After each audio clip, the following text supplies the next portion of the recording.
할렐루야, 말씀과 동행하는 하루에 나오신 여러분들 축복합니다. 오늘 하나님께서 우리에게 한 번도 살아보지 못한 귀한 하루를 주셨습니다. 말씀을 통해 오늘 하루를 살아가며 하나님께 기쁨이 되는 저와 여러분이 되기를 축복합니다. 다 함께 사도신경으로 우리의 신앙을 고백하며 말통화 시작하겠습니다. 나는 전능하신 아버지 하나님 천지의 창조주를 믿습니다. 나는 그 유일하신 아들 우리 주 예수 그리스도를 믿습니다.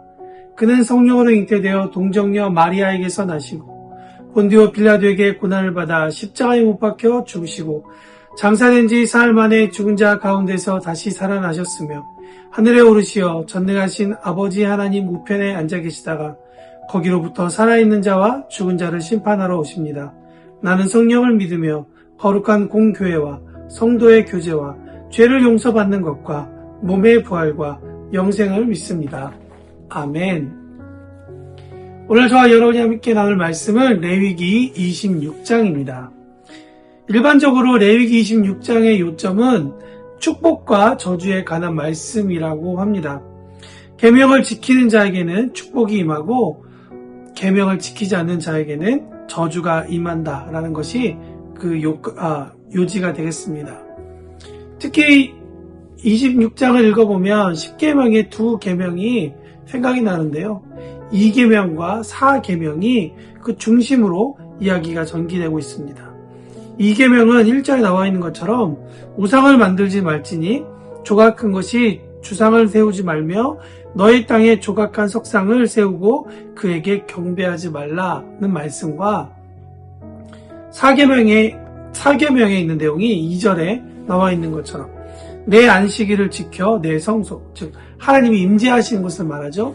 그것을 경외하라는 말씀이 등장합니다.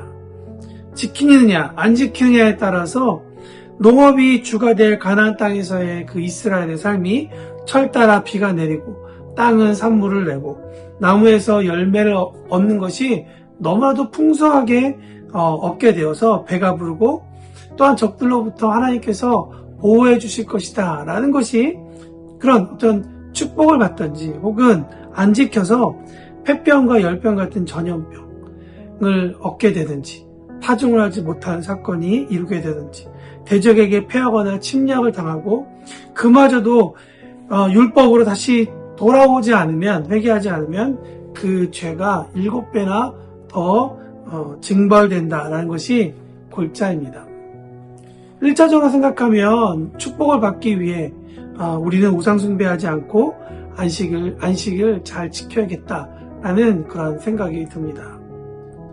그런데 그렇게만 보기에 율법적인 그래서 흑백이 분명하기 때문에 좋긴 좋은데 한 가지가 아주 중요한 한 질문이 빠져 있다라고 생각합니다. 그것은 뭐냐면 왜 하나님께서 이런 법을 만드셨을까? 그리고 우리에게 읽게 하실까라는 질문입니다. 특히 오늘 45절 같은 구절을 읽게 되면 이러한 고민은 더더욱 커지게 되죠. 레위기 26장 45절 내가 그들의 하나님이 되기 위하여 민족들이 보는 앞에서 애굽 땅으로부터 그들을 인도하여 낸 그들의 조상과의 언약을 그들을 위하여 기억하리라. 나는 여호와니라. 이 45장의 내용은 두 가지 내용이 있습니다. 첫 번째, 이스라엘의 하나님이 굳이 되시기 위해서 하나님께서 노력하셨다라는 내용과 또 다른 하나는 그들의 조상, 즉 야곱과 이삭과 아브라함과 맺었던 언약. 여러분 그 언약도 어떤 언약이냐면 사실 언약이라는 것은 같은 힘의 수준에 있는 사람들이 맺는 것이 언약이죠. 근데 월등한 하나님께서 아주 인간과 당연히 비교될 수 없는 큰 하나님께서 연약한 인간과 같은 수준으로 내려오셔서 힘과 힘의 어떠한 언약이 아닌 하나님께서 사랑으로 자기의 의지적으로 행하시겠다라는 그런 맺은 언약을 하나님께서 지키시겠다라고 하는 그분의 의지가 나타난다는 것입니다. 그러면서 자신을 여호와라고 이야기하십니다. 창세기 1장 1절에 보면 무에서 유를 창조하신 그분이라고 소개하면서 뭐라고 얘기하죠? 그 하나님의 이름이 여호와라고 이야기합니다. 그러니까 이 창세기 1장 1절에 등장하고 있는 이 여호와라는 이야기와 45절에 나와 있는 이 여호와라는 이야기는 단순히 이름만이 아니라 그 이름이 그분이 어떠한 힘을 가졌고 어떠한 능력을 가졌는지에 대해서 설명하고 있다는 것이죠. 그 능력에 의하면 무에서 유를 창조하셨다고 우리는 믿고 있는데요.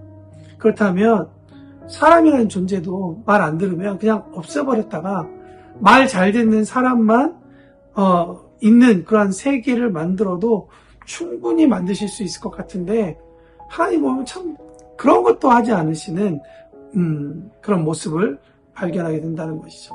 그러면서 아까 말씀드렸지만 굳이 이스라엘의 하나님이 되시겠다라고 하는 그 의지, 그리고 야곱과 이삭과 아브라함의 자손들은 하나님의 언약을 이쪽 편에서는 지키지도 않는데, 기억하지도 못하는데, 그리고 수없이도 깼는데 하나님은 끝까지 깨지 않으시겠다는 이 하나님의 똥꼬집을 우리는 어떻게 이해할 수 있을까 싶습니다.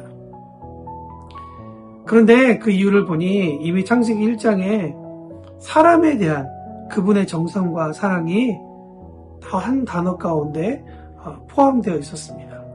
창세기 1장 27절에 보면 우리의 형상을 따라 우리의 모양대로 우리가 사람을 만들고 라는 단어가 나옵니다. 이 만들다라는 히브리어가 아사라는 그런 단어로부터 번역되었는데요. 한글 성경에는 만들었다라고 의미가 설명되어 있지만 히브리어 사전에 보니까 나타라는 의미도 포함되어 있다는 것입니다. 다시 말하면 우리의 형상 따라 우리의 모양대로 우리가 사람을 낳자라는 것이죠. 하나님이 사람을 바라보는 시선은 공장에서 찍어낸 어떤 물건이 아니라 자신의 형상을 따라 모양대로 나은 존재였다는 것입니다. 나아진 존재. 이 말은 다시 말하면 사람이 어디로부터 왔고 무엇을 해야 하는지를 알게 하는 아주 중요한 정리라 할 수 있죠.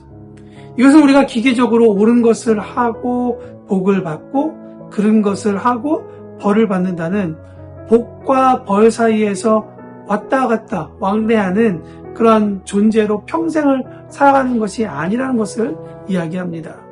존재적으로는 우리는 하나님의 형상을 따라 그분의 모양대로 나아진 존재이므로 우리는 하나님과 관계하고 있다는 것이 존재적인 이유인 것이고요. 그래서 기계에서 뽑아낸 똑같이 생긴 그런 물건이나 그래서 우리는 그냥 코드번호 004, 005처럼 그냥 찍어낸 어떤 번호가 아니라 이 세상에 딱 하나밖에 없는 존재.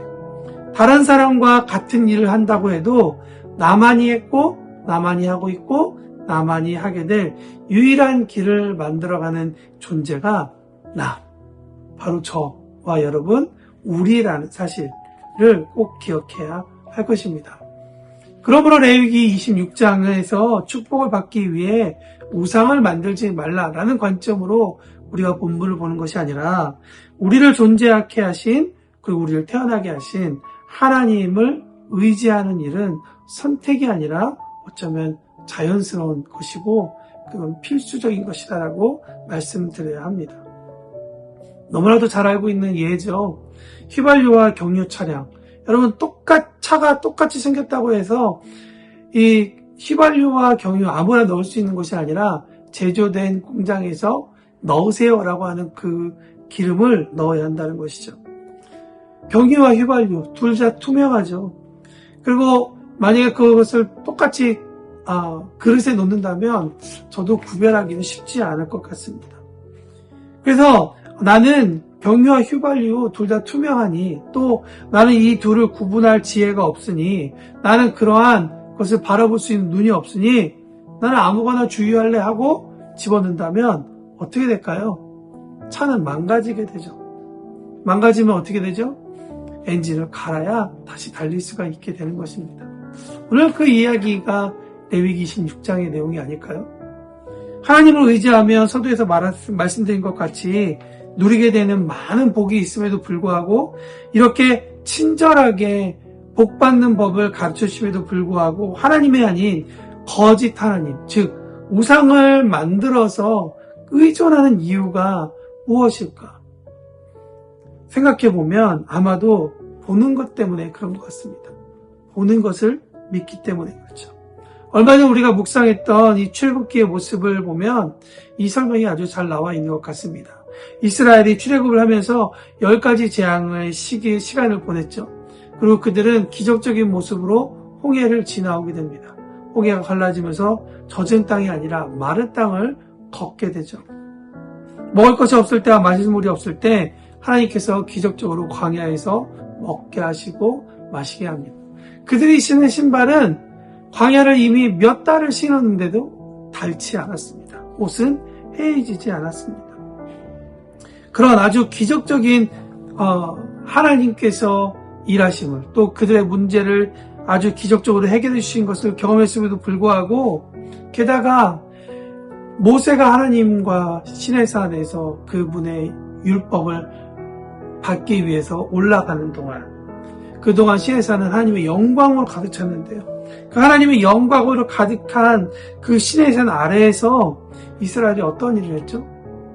아론에게 하나님을 만들어내라고 요구하죠. 그래서 그들이 살았던 땅, 애굽에서 가장 힘이 있는 신을 담은 우상을 정성껏 만들어냈습니다. 그리고 얼마나 좋았던지 그 안에서 그들은 춤을 추고 파티를 했다고 성경은 기록하고 있습니다. 눈에 보여야 믿는 것. 아마 이스라엘뿐만 아니라 오늘을 살아가고 있는 우리도 그런 프레임 가운데 교육을 받고 자랐기 때문에 오늘 본문과 같은 말씀을 읽으면 머리와 이 가슴, 믿는 것이 정말 거리가 있게 느껴지고 따로따로 행동할 때가 많다는 것이죠. 머리로서는 우상을 섬기지 말아야 한다는 것을 알면서도 의지하는 그 어떤 존재를 만들어 놓고 여리기 여린 순전한 우리의 마음을 그곳에 두고 의지하는 아주 미성숙한 모습을 우리 스스로 발견하게 됩니다. 레위기 26장이 아직 가나안 땅에 입성하지 않은 그 이스라엘 백성들에게, 그들에게는 너희들에게 가나안 땅은 애굽만큼이나 많은 우상이 있을 것이고 그 전에 너희들이 조심하라는 하나님의 매뉴얼이었습니다. 우리는 레위기 26장을 읽으면서 그럼 어떤 마음으로 읽어야 될까? 우리는 우리의 무지로 인해 만들어 놓은 많은 우상에 대해서 어서 처리하라는 하나님의 경고의 말씀, 사랑의 말씀, 우리를 고치고 회복시키고자 하시는 하나님의 마음이 담겨 있는 것이 오늘 레위기 26장이 아닐까 생각을 해봅니다. 하나님보다 더 의지하고 있는 당신의 우상이 있습니까? 그것은 무엇입니까? 이것을 생각할 때 하나님께서 우리에게 주시는 감동이 있을 거예요. 우리가 그 감동을 가지고 하나님, 제 안에 있는 우상, 제가 힘으로, 저의 지혜로 아주 정교하게 만들어 놓고 세워놓은 우상을 하나님 앞에 고백드립니다. 주님, 그것들이 다 기억날 수 있도록, 아닌 것처럼 꾸며져 있는 그 우상들이 드러날 수 있도록 저의 눈을 열어주십시오. 그것들을 모두 다 깨뜨리고 하나님 앞에만 의지하게 하여 주십시오. 그런 마음이 하나님 앞에 올려드렸으면 좋겠습니다. 오늘 말씀을 통해 하나님 앞에 나아가고 하나님과 깊은 교제하시는 이 월요일 아침이 되기를 축복합니다.